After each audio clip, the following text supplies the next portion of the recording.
All right. Hi to everyone watching the Zoom recording. I'm so sorry. I forgot to record the first few minutes of it. We're only up to Pasuk Chet. I did sort of a review of everything we did before. The previous prakim, you can also watch listen to the Rabbi Trump recording and read the Perek yourself. That will be helpful as well. So let's just jump right back in for everyone who is here, okay? So Shmuel shows that he has this power over the king. Normally you would expect to be the king as like the be-all, end-all of power, but really in this odd scenario of the first king of Israel, Shmuel really does have power over Shaul, which is very odd. It's a very strange scenario. Future kings of Israel, it's very different. The relationship between the king and the Navi is different in future kings. But with the very first king of Israel, this one, the relationship is, yeah, you might be the king over all of Israel, but I'm the ruler over you. Like, you come to me for advice, and I tell you what to do. I, the Navi, tell you what to do. So it's not an absolute kingdom. It's very interesting. All right, continuing on. Shmuel has one last message for Shaul before he goes, right? After you see all these three things happen and you finally make it home, eventually you and I are going to meet up in the city of Gilgal. This is Pasuk Chet. And we're going to go do korbanos together. We're going to bring korbanot to Hashem and to thank him for everything and to show our allegiance and our loyalty to Hashem, because this is something very important, right? Remember, the people wanted a king and Hashem said, oh, they're just rejecting me. So why is Shmuel making a point of having the king give korbanot? To show that this king is still subject to Hashem. This king is really all Hashem's doing. And he says, when you get to Gilgal, wait for me for 7 days. Okay, I'll come to you. I might not come right away, but wait for me. Again, showing that Shmuel Hanavi has power over the king, right? The king waits for no one. The king gets to do what he wants, except this king. King Shaul HaMelech, waits for Shmuel. He has to rely on Shmuel a lot. All right, Pasuk Tet. Time for Shaul to go home, right? His dad's worried about him. So Pasuk Tet, he turns. Rashira, could you still go a little bit slower? Yes. So he turns to leave. Shaul turns to leave. And the Navi tells us something fascinating. Take a look at Pasuk Tet with me. When he turns his shoulder to go from Shmuel, what happens? I'm going to highlight it on the screen right now. Vayahafach lo Elokim lev acher. What does vayahafach mean? You guys know the Shoresh?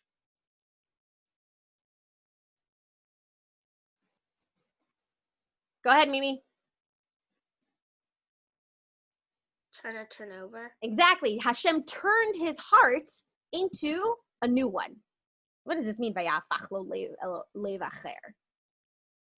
Hold on. We're going to see this phrase again come later, okay? After he gets prophecy, after Shaul gets nevuah. Hashem's heart or a person? No, Hashem changed Shaul's heart. Oh. Hashem gave Shaul, the new king, a new heart. And by the way, no one else knows he's king, okay? Remember, this was all private between Shaul and Shmuel. So as he turns to leave, Hashem gives him a new heart. Hashem changes his heart. Vayahafach lo Elokim lev acher. All right, so let's continue.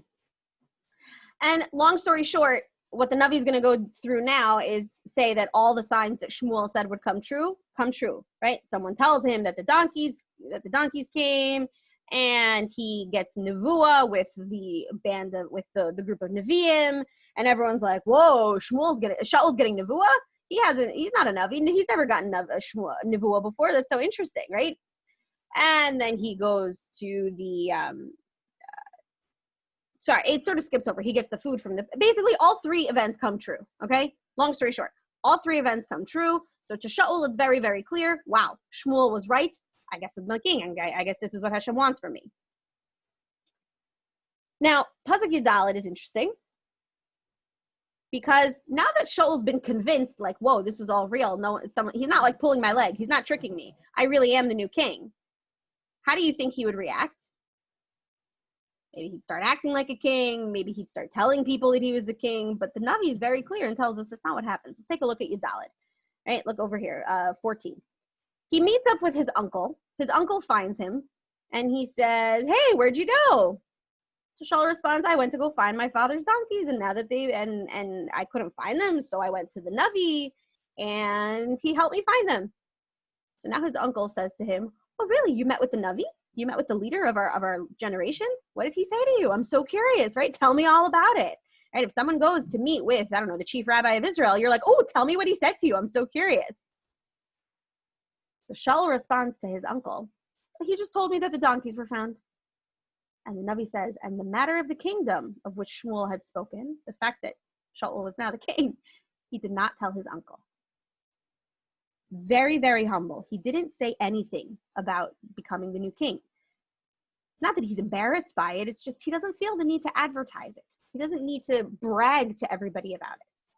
So even though he was given the opportunity to tell him, oh yeah, Shmuel made me the king, Shaul doesn't do it because, again, his anava, his humility, his humbleness is so strong that he's not like going to lord this over, oh, I got chosen to be the king. Now you, my uncle, have to listen to me. La-di-da-di-da. He's not doing that.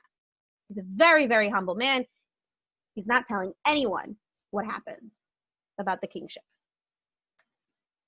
So that's one way that we know that, it's another way we discussed in previous prakim how we know that he's humble. This is another way we know that Shaul is very humble. All right, moving on. No one yet knows that Shaul is king. Shmuel has to make it public now, okay? Because Shmuel is still the leader that everyone turns to. And if he can say, yeah, this is the guy who's king, then maybe the people will listen. So what does he do? He gathers them all in the city of Mitzpah. He gathers Bnei Israel to the city of Mitzpah, and he said, Shmuel, the Navi, okay, the leader that everyone still knows and recognizes. Again, no one knows who this Shaul guy is. Shaul is still like a nobody. He gathers everyone together and he gives them this whole speech. You wanted a king, even though Hashem took you out of Egypt, and fine, I didn't want it, but you were insistent. Where were they gathered? It's a place called Mitzpah. Not mitzvah, mitzpah. If you look in Perek Yud Zion, which is on the screen, Mizpah or whatever. Right? So Shmuel gives him this whole speech. You insisted on a king, even though you really should only follow Hashem and you don't need a human king, but fine. You want a king? Here's a king. Now, he doesn't just present Shaul and say, here's your king. Why not? Why do you think he wouldn't do that?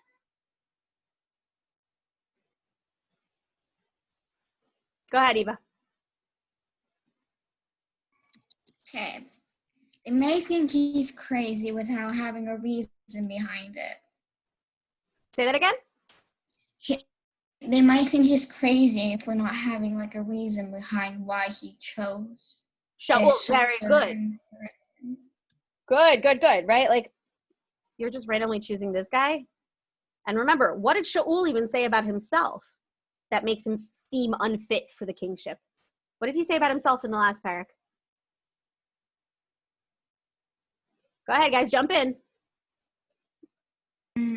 He said that he was the smallest tribe and he shouldn't be treated nicely. Exactly. Not that he shouldn't be treated nicely, but like, you don't have to give me all this extra kavod. Very good, Eva, okay? Yeah. I mean, if Shaul thought that about himself, of course other people might think that too. Like, really? We wanted a king and you chose that guy from the smallest tribe? Like, that's not where the kings are supposed to come from. He's not impressive, right? So Shmuel, Hanavi, doesn't just come and say, here's your king. He goes through this whole process of asking the Urim V'Tumim, which is another way of saying the Choshen. Remember the Choshen that the Kohen wore, and it would light up, and you ask it questions, and yada, yada. He does this whole lottery, right? He wants to prove to Bnei Israel, I'm not just choosing a random guy. I'm not just choosing my favorite. Like, I'm not playing favorites here. I'm not choosing the guy here. Hashem is choosing the guy. Hashem is choosing your king, okay? So they ask the Urim V'Tumim, which is a way of speaking to Hashem, and he says, okay, which tribe is the king going to come from? And Binyamin, it was chosen. The tribe of Binyamin lights up. And then all the families of Binyamin are brought together, and they ask again, okay, so which of the families of Binyamin? There are multiple families, right? All cousins and whatever. And the family of Kish, who is Shaul's father, was chosen. And then they bring Kish's family forward. And they say, okay, which of Kish's sons is going to be the king? And who's chosen? Shaul. What does Pasuk Chaf Aleph tell us? It's very clear that Hashem chose Shaul, but Shaul was not to be found. They couldn't find him. He wasn't there. Where was he? Right? Like, oh, wow, Hashem chose this guy. It's obvious to everyone that this is the chosen man from Hashem. This is divinely chosen king, and he's not there. That seems kind of strange. And so they ask Hashem through the Urim V'Tumim, where is he? And what does Hashem say in Pasuk Chafet? Pasuk Chafet, this is a phrase that I remember from 7th grade when I learned this. Right? Look at Chafet. Vayomer Hashem. So Hashem tells them, where is Shaul? Where is your king? Hinehu nechba el hakelim. Nechba. He is hiding amongst the kelim, the vessels. So what does this mean? When all the Jews are gathering together from different areas, they all come to Mitzpah to meet with Shaul, right? This is like their one gathering place right now. People have stuff. They have luggage, right? They're traveling for a couple of days. So Nechba al hakelim is really, there was like one house or one room where everyone just sort of parked all their stuff, their luggage, maybe their donkeys, their cloaks, their walking sticks, whatever. It was like a coat room. It was like a coat check, basically. That's where everyone just kept their stuff. It was like a giant closet where everyone could keep all their stuff. And that's where Shaul was hiding. He was Nechba el hakelim. He was hiding amongst everyone's stuff. Because again, he knew that he was going to be chosen. He believed that Hashem wanted him to be king, but he didn't want to be there to make a whole big spectacle about it. But what does this show us again? It shows us again Shaul's immense humility, his incredible anava. He didn't want to be the center of attention. He was very, very humble, that to the point where even though Hashem was choosing him, he was still hiding. He didn't want it to be about him. So Nechba el hakelim is the second beautiful example of I'm doing it too, of Shaul's humility in this perek, right? Number one, he doesn't tell his uncle that he's the king. And number two, when he's chosen as the king in front of everyone, he's still hiding. And the Bnei Yisrael have to go and get him. They have to pull him out. Like, he's not kicking and screaming, but he's like reluctant. He doesn't really want to come out. He doesn't want to be the center of attention. So they come and they get him. Sorry, I'm going to pause here for a second. Any questions so far? Does he want to be the king or no? So we don't exactly know what his personal feelings are. I mean, he wants to do Hashem's will. He wants to do what Hashem wants. He's a good man. Remember, we're told at the beginning of Perek Tet, he's Bachur Vatov. He's a good person. It's very possible that he didn't want to be the king, but he also wanted to do what Hashem wants, and Hashem clearly wants him to be the king. Like, there's no doubt about it anymore. Between all of Shmuel's signs coming true and the Urim V'Tumim choosing him through the lottery, it is so clear that this is Hashem's choice. Okay? So it seems a little, there's some tension for Shaul. He doesn't want to be the center of attention, but he also wants to do what Hashem wants, and Hashem is pushing him into this position of leadership and power. So it's a very strange tension, which Shaul really struggles with a lot of his life, and a lot of his kingship. And we will see that over the next few prekim. He really struggles a lot with this leadership position because he clearly doesn't want it. And it becomes really challenging for him. Yo-Yo, I see you raised your hand. You can unmute yourself.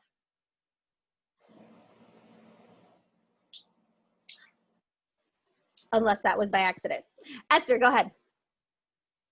I feel like the fact that he hid made himself even more center of attention. Because if he was just there, it wouldn't be that weird. Now it's like, oh, he's hiding. Everyone goes to look for him, and the whole thing is trying to get him out of the room and talking to him. Mm-hmm. You think he did it on purpose? No. Right. Okay, he didn't. None of the Mepharshim say he did it on purpose, but I think you're right. It's like, I think that counteract. now. Sorry. Go ahead. I think that now he caused himself more center of attention. Mm-hmm. It's almost counterproductive. You guys know what that means? It's like you're trying to achieve one goal, but then everything you do to achieve that goal achieves the exact opposite. So, yeah, Shaul's kingship is filled with a lot of contradictions and opposites. He tries to do one thing, but it ends up being wrong. He thinks he's doing the right thing, but it ends up being the wrong thing. You're going to see this as we continue along in Poor guy. Yeah, Shaul is really a tragic story. Because he could have been, I mean, I'm sort of jumping ahead here, but he ends up making a few key mistakes that lose him the kingship. But Hashem says, Hashem clearly loves him. And Shmuel has a very good relationship with him. Shmuel loves him. Shmuel is very protective of him. Shmuel gives him a kiss, and he's trying to make sure that everyone believes that he's the king. Shmuel will later say, we'll see this next week, Shmuel later says, you could have been king forever, you and your family. Like, this could have been it. But you made a few mistakes here that lost you the kingship. So Shaul is a very complicated character because he's such a good person who makes a few very key critical mistakes, and he's given a chance to correct his mistakes and he doesn't.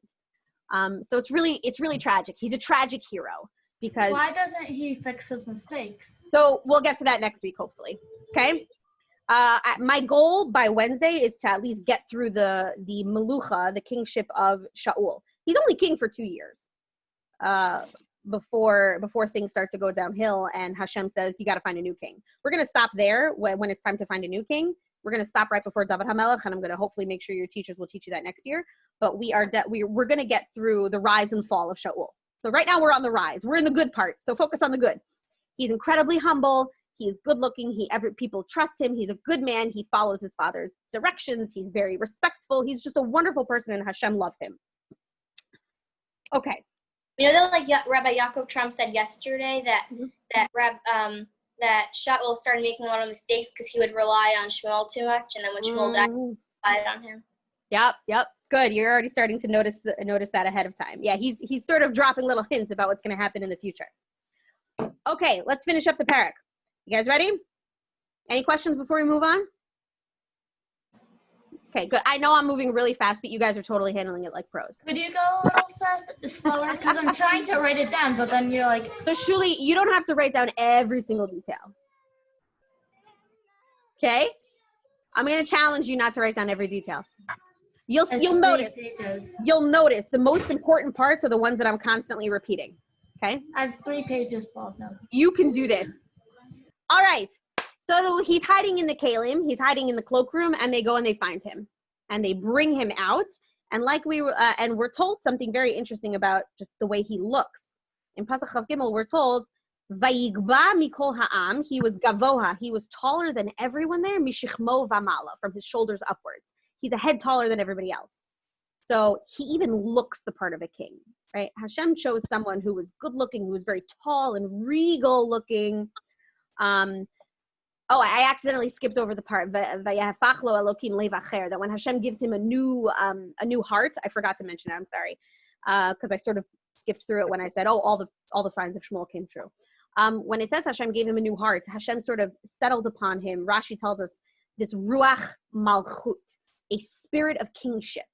So it's almost like he now has this divine like halo, this glow around him that he looks the part of the king also.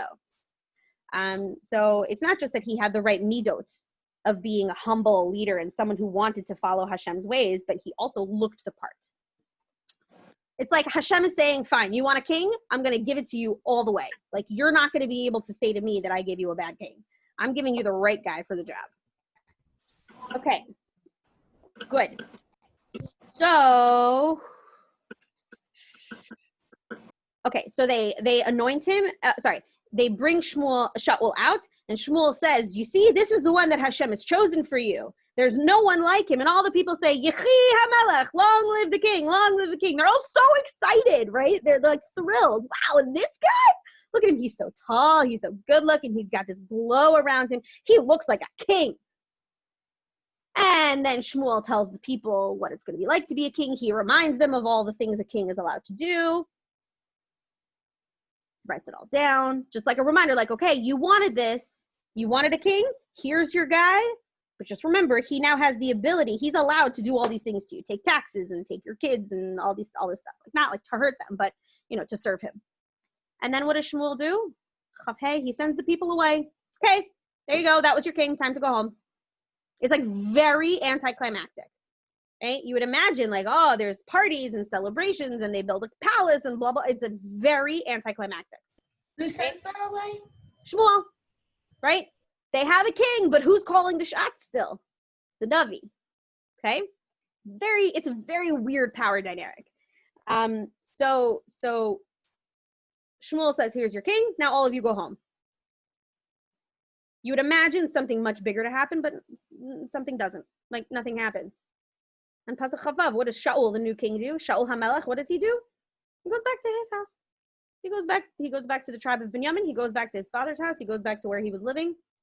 He goes home. There's one difference, though. He comes back with people who were not with him before. He now has a group of people following him, right? The band of people whose heart God had touched. people who really like they were like his groupies, right? They were his fans. He now has fans. So this is what we would call like the court of the king, the people who follow him and help him out, and they keep him company, and they're like they're his people, they're his guys, right? He now has followers. He now has groupies because there are some people who are like, oh, wow, Hashem wanted this guy to be king. Oh, I'm so with him. Like, he's my man. So they go home with him. He does not yet have a palace. He doesn't have a castle or a grand, place to live. He just goes home to his regular house. Except this time he now has like an entourage. He has people coming with him. Jordan, you had a question? Did they ever get the donkey back? Do they ever get what? The donkeys back. Yep, the donkeys are already home. The donkeys came home. That's why Shaul's father was worried about him, because the donkeys came home, but the son who went to look for them didn't. He's like, wait, where did my son go? All right. So Shaul goes back home. He now has these groupies coming with him. And Pasuk Chav Zayin, the very last Pasuk of this Perek, is very interesting. One more sign of Shaul's humility. And there were some Bnei Belial, unscrupulous men. This means like just like not nice people. These were like skeptical people. These were very sarcastic people. Not all the people of Bnei Israel were excited by this prospect of this guy as the king, right? A couple of people looked at Shaul and said, this guy, it's not our king.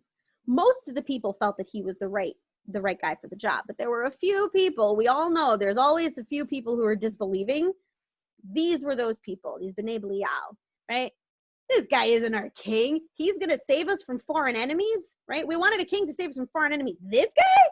He's only from Binyamin. He's not that impressive. And they hated him. They despised him, it says. And they didn't bring him any kind of gift, right? People were bringing Shaul gifts because, oh, he's the new king. I want to show my kindness and my love towards him. I want to show my loyalty. They didn't bring him any gift.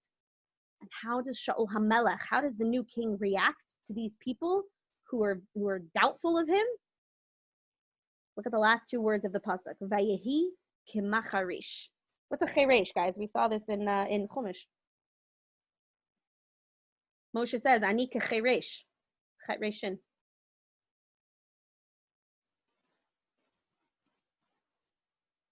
Unmute yourselves. Who remembers? What does it mean?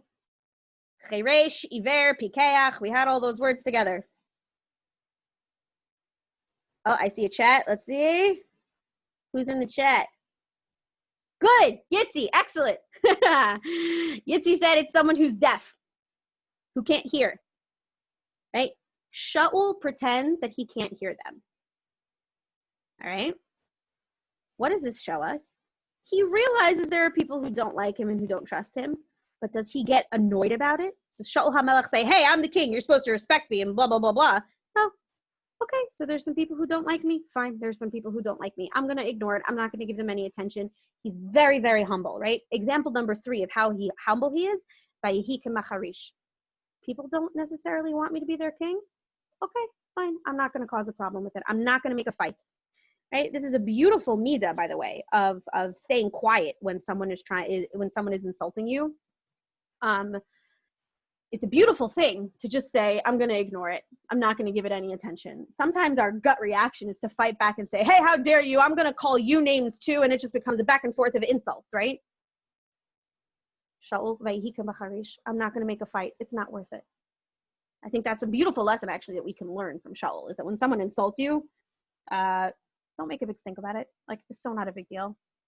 It's not going to affect you in the long run. It didn't take away his ability to be king. It didn't affect him at all. Don't let it bother you. That's really that's a beautiful idea from Shaul. And that is the end of this Perek. Woohoo, we have a king. Like, huh? This is not the end of it, okay? Because this is a very strange way to anoint a king. Anoint a king and then everyone go home and not everyone agrees. It's very odd. So you'll see over the next few prakim, it's almost like Shaul has to prove himself to the nation. Yes, there are plenty of people who love him and respect him and follow him. Remember, he has his fan club. But there are also these Bnei Belial who don't believe in him. So the next few prakim, we're going to see Shaul, the beginning of his kingship, the infancy, right? His kingship is just a little baby right now. It's going to be tested. And he is going to prove himself. So we're going to see the tests that the king starts to go through. And people are going to finally, there's going to eventually be consensus. Everyone is going to agree, oh yeah, this is the right guy for the kingship. But it's not an easy job being the king, and it's not an easy, it's not a good position to be in necessarily, because, you know, you've got the people who love you, the people who hate you, you're getting challenged all the time. So we're going to see, we're going to learn a lot about leadership, and what lessons we can take for being leaders from Shaul as well. One of these lessons is be humble. Don't make it about yourself. Make it about God. Make it about the mission of the people. And that's that for this Perek. Esther wrote, just another thought I had now about earlier in the Perek. I think that part of the reason that Shmuel is telling Shaul, trust me, the Navi, is that Shmuel is still acting so important is because Shmuel is jealous of Shaul that he was chosen, and Bnei Yisrael still don't want a Navi. That's very interesting, right? That, and Esther, right? Esther thinks that Shmuel is like annoyed, and that's why he's still sort of holding on to this power over Shaul. And I think that's supported by Perek Chet, when Bnei Yisrael asked for a leader, and he's like, what, like me being the Navi and talking to Hashem for you isn't good enough? I am going to push back against you, Esther, a little bit, though, and say I don't think it's about Shmuel himself. I think Shmuel merely views himself as a representative of Hashem, and he's annoyed that the people are not choosing to have Hashem be their only leader. They also want a human king. So that's the tension that Shmuel is feeling. Shmuel Hanavi is like, you should only want Hashem, and the people are like, well, we want Hashem, and we also want a human king. But I think you're right. I think you're pulling together a really good narrative, a really good understanding of Shmuel's opinion here. That like, okay, fine, you want it, but I'm not happy about it, so I'm going to keep sort of trying to hold control over this king, even though Hashem says, okay, let's do it. Good point. Excellent. Good way to connect the ideas, Esther. I like that a lot. Any other questions or comments before I let you go? All right. What do you guys think of this format? Love it. I will try to let you guys do more talking next time, especially because I think next time I'm going to have you read the Perek before we go through it. So we'll really just be able to zoom through it, and then we can do more discussion. Jordan, you had a comment? How many weeks are left to school? How many weeks left to school? Next week is the last week. Next week we just have class Monday, Tuesday, and Wednesday, because Thursday during class time we're having a closing assembly. And then Friday you're all going to come to school to pick up your stuff, and I hope to see you guys there. Hold on, there was one more thing I wanted to say to you. Okay. So I'm going to go post on Google Classroom now the assignment. It's just 5 questions. But please don't give me like 2-word answers. Give me like solid answers, because you're in 7th grade now, essentially. Okay. Give me like a good 2 to 3 sentences if you think the answer requires more than that. And I'm also going to post Rabbi Trump's summary of this Perek that we did together on the Google Classroom, because if I was going too fast, or you wanted to hear him, if you just really like his accent, if you want to go over a point, you can do that as well. I love his accent. It's South African and it's wonderful. I just love accents in general. Okay, so check back on Google Classroom in about 5 to 6 minutes, please.